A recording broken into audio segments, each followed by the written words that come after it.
Blue and red strobes washed over my hydrangeas.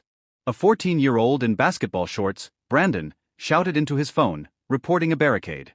The barricade, a 6-foot cedar privacy gate I had locked, my lock on my property. The officer looked at the situation, slid the latch open, clacked it twice, and turned to the kid with exhausted patience. "Officer son, this is how gates work." The kid protested. The officer asked for the property owner. "That would be me." Standing on my own porch with a cup of coffee. I'm Nolan Pierce, analyst, woodworker, lover of quiet. I moved to Cedar Crest Meadows for the mature trees and discreet community living. What I got was Tricia Malaloy. Tricia is the HOA president, a woman who wears visors like helmets and wields her clipboard like a baton. Her son Brandon leads a pack of kids who treat our cul-de-sac like a BMX arena, cutting through my side yard, trampling my beds. I installed a handsome cedar side gate to stop them. Tricia called it hostile architecture. I called it a gate. First came notes: gates discourage community flow. Then the fines: unneighborly access reduction, $50. Visual obstinacy, $75. Unauthorized latch, $100. I'm not making these up. Tricia started leaning through my garage to lecture me about porous yards and circulation patterns. She posted online: some people locked their gates. Thoughts? She screenshot agreeing replies and left them on my windshield.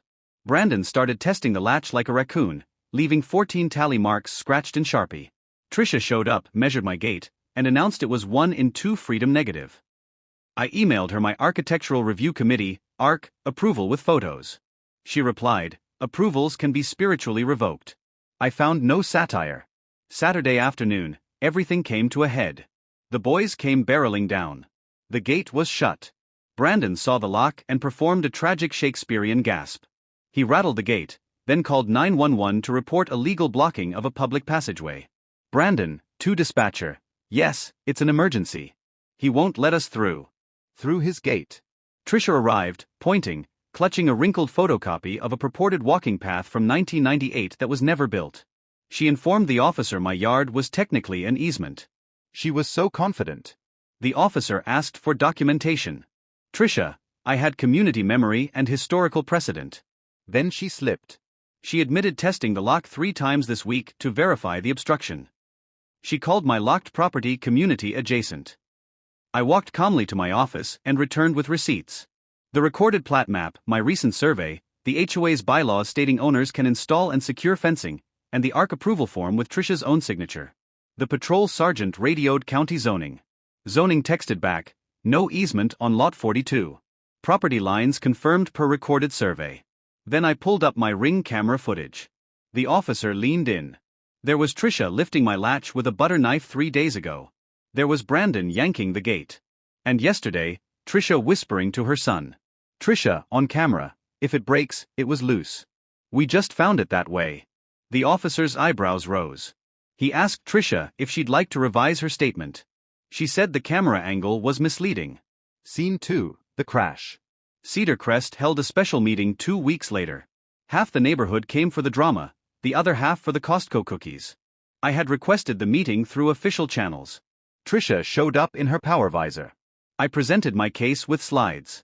Slide 1, the plat map, showing the mythical walking path was labeled proposed, abandoned, 1998, and never constructed. Slide 2, Bylaws Clause 7.3, gates permitted, locks permitted. Slide 3, the Ring camera clip of Tricia advising Brandon. The room was silent. Slide 4, a letter from County Council clarifying that calling 911 to dispute a gate lock is not a recognized emergency and may constitute misuse of emergency services. Slide 5, itemized list of $475 in fines and my request for reimbursement and a written apology. The board's attorney cleared his throat, explaining terms like tortious interference, harassment, and abuse of authority. The HOA could face liability.